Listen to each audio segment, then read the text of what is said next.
پیغمبر اکرم کی فرزند حضرت ابراہیم علیہ السلام کی وفات ہو گئی، حضور رو رہے تھے،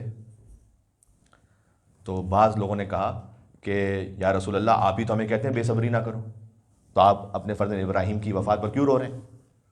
انہوں نے تعبیر کیا اس کو کہ رونا یعنی بے صبری، رونا بے صبری نہیں ہے۔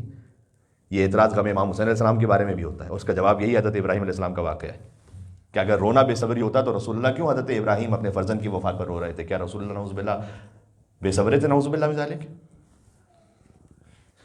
تو حضور نے جواب دیا، بہت لطیف ہے، حضور نے کہا کہ جب فرزند کی وفات ہوئی ایسے کوئی مصائب آتے ہیں، فرمایا دل غم محسوس کرتا ہے اور آنکھیں نم ہوتی ہیں لیکن زبان پر شکوہ نہیں آتا، یہ ہے صبر۔